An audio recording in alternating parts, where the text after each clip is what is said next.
Hello friends, welcome to Priyadarshini's kitchen. இன்றைக்கி நம்ம கிச்சனில் வந்து சூப்பரான ரவா வச்சு ஜாமுன் எப்படி பண்ணுறதுன்னு பார்க்கலாம். 1 கப் அளவுக்கு ரவை இருந்தாலே போதும். நம்ம வீட்டில் சூப்பரான ஜூஸியான, பாருங்கள் எவ்வளோ சாஃப்டாக ஜூஸியாக இருக்குது. இந்த ஜாமுனை எப்படி பண்ணுறதுன்னு பார்க்கலாம் வாங்க. அதுக்கு நான் வந்து மெஷரிங் கப்பில் 1 கப் அளவுக்கு ரவை எடுத்திருக்கேன். இப்போ இதை நம்ம வந்து நல்லா வறுத்துக்கலாம். அடுப்பை மீடியம் ஃப்ளேமில் வச்சுக்கோங்க.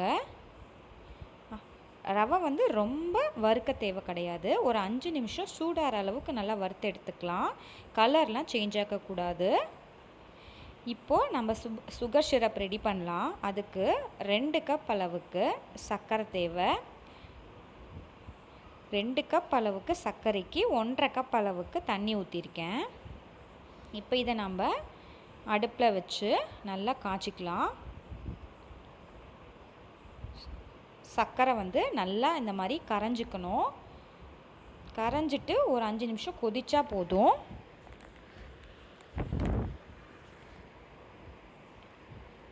இதுலேயே நம்ம கொஞ்சம் ஆட் பண்ணிக்கலாம்.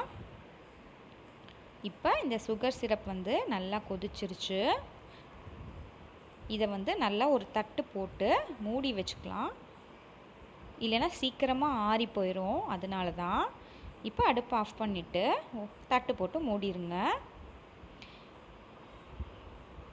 இப்போ நம்ம ரவையை வச்சுருக்கோம். நான் அடுப்பை இன்னும் ஆன் பண்ணல. 1 கப் ரவைக்கு 3 கப் அளவுக்கு நான் காய்ச்சாத பால் ஆட் பண்ணியிருக்கேன். இப்போ இதை நம்ம வந்து மிக்ஸ் பண்ணி விட்டுக்கலாம். அடுப்பை ஆன் பண்ணாதீங்க. இதெல்லாம் நல்லா மிக்ஸ் பண்ணிவிட்டு ஆன் பண்ணிக்கலாம். பாருங்கள், இப்போ என்கிட்ட 2 ஸ்பூன் அளவுக்கு பால் பவுடர் இருக்குது, அதை ஆட் பண்ணிக்கிறேன். உங்ககிட்ட இல்லைன்னா இதை நம்ம ஸ்கிப் பண்ணிக்கலாம். இப்போ தான் நான் வந்து அடுப்பை ஆன் பண்ணுறேன். இப்போ அடுப்பை நல்லா மீடியம் ஃப்ளேமில் வச்சு இதை நம்ம வந்து கெட்டியாகிற அளவுக்கு நல்லா கலரி எடுத்துக்கலாம். ஹை ஃப்ளேமில் வச்சிடாதீங்க, சீக்கிரமாக கட்டி ஆகிடும். மீடியம் ஃப்ளேமில் வச்சுட்டு நல்லா கலரி விடுங்க. கைவிடாமல் கலர்னிங்கன்னா நல்லா கெட்டியாகி வரும். காய்ச்சாத பால் தான் ஊற்றிருக்கோம், ஸோ இது வந்து சரியாக இருக்கும். இப்போ என்கிட்ட 1 ஸ்பூன் வெண்ணிலா எசன்ஸ் ஆட் பண்ண போகிறேன். இருந்துச்சுன்னா ஆட் பண்ணுங்கள், இல்லைன்னா இதை ஸ்கிப் பண்ணிக்கலாம். கொஞ்சம் டேஸ்ட் நல்லாயிருக்கும், அதனால தான். வெண்ணிலா எசன்ஸ் ஆட் பண்ணிவிட்டு இதையும் நல்லா மிக்ஸ் பண்ணி எடுத்துக்கலாம். ஒரு 5 நிமிஷம் கழித்து பார்த்தோம் அப்படின்னா நல்லா கெட்டியாக இருக்கும். பாருங்கள், நல்லா திரண்டு வருது. நம்ம ரவை வந்து நல்லா வெந்து வரணும், அது வரைக்கும் நல்லா நம்ம கலரி எடுத்துக்கலாம். இப்போ ஒரே ஒரு டீஸ்பூன் அளவுக்கு நான் நெய் ஆட் பண்ணியிருக்கேன், அவ்வளோதான் தேவை, அதுக்கு மேலே தேவையில்லை. இப்போ இது நம்மளோட பேனில் அடியில் ஒட்டாமல் வர அளவுக்கு, திரண்டு வர அளவுக்கு நம்ம வந்து எடுத்துக்கலாம். இப்போ இது நல்லா வெந்துருச்சு ரவை. இதை எடுத்து தனியாக வச்சுக்கோங்க. இப்போ இது நல்லா ஆறிடணும், கை பொறுக்கிற சூடு வர அளவுக்கு ஆறிடணும். அப்புறமா இதை நம்ம சின்ன சின்ன உருண்டைகளாக உருட்டி எடுத்துக்கலாம். கையில் கொஞ்சமாக நெய் தடவி ஃபஸ்ட்டு நல்லா பிசைஞ்சு எடுத்துக்கோங்க. வீட்டில் இருக்கிற பொருளை வச்சு சட்டுன்னு செஞ்சிடலாம், குழந்தைங்களுக்கும் ரொம்ப பிடிக்கும். இப்போ இதை நம்ம கொஞ்சம் கொஞ்சமாக கையில் 2 கையிலையும் எண்ணெய் தடவிண்டு இதை நல்லா வந்து உருட்டி எடுத்துக்கலாம். இந்த மாதிரி உருட்டி எடுத்துக்கோங்க. ரொம்ப பெரிய சைஸாக உருட்டிடாதீங்க, ஏன்னா ஜீரா போட்டால் நல்லா வந்து கொஞ்சம் உப்பி பெருசாக வரும் ரவை, அதனால் கொஞ்சம் சின்னதாகவே உருட்டி எடுத்துக்கோங்க.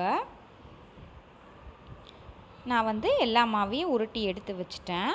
இப்போ நாம் இதை பொரிச்சிடலாம். அடுப்பில் வாணலி போட்டு எண்ணெய் ஆட் பண்ணி வச்சுருக்கேன். இப்போ எண்ணெய் காஞ்சிருச்சு. ரொம்ப காயக்கூடாது, மீடியம் லோ ஃப்ளேமில் வச்சுக்கோங்க. அப்போ தான் உள்ளேயும் நல்லா வேகும், வெளியிலையும் நம்மளுக்கு கிறிஸ்பியாக கிடைக்கும். இப்போ ஒரு ஜாமுனாக போட்டுக்கலாம். போட்டு நல்லா வந்து பொரித்து எடுத்துக்கலாம். அடுப்பை கம்மி தீவிலே வச்சு நல்லா பொரிய விடுங்க. அப்போ தான் உள்ளேயும் நல்லா வேகும். இப்போ இதை டிஸ்டர்ப் பண்ணாதீங்க. அதுவாக இந்த மாதிரி பிரிஞ்சு வந்ததுக்கப்புறமா நம்ம வந்து எடுத்து விடலாம். இது அந்த ஜாமுன் மாதிரி இல்லைன்னா பிரிஞ்சு வந்துடும், அதுக்காக தான். பாருங்கள், இந்த அளவுக்கு கலர் வந்ததுக்கப்புறம் நம்ம இதை எடுத்துடலாம். இதே மாதிரி நெக்ஸ்ட் பேட்சும் போட்டு நல்லா நம்ம வந்து பொரிச்சு எடுத்துக்கலாம்.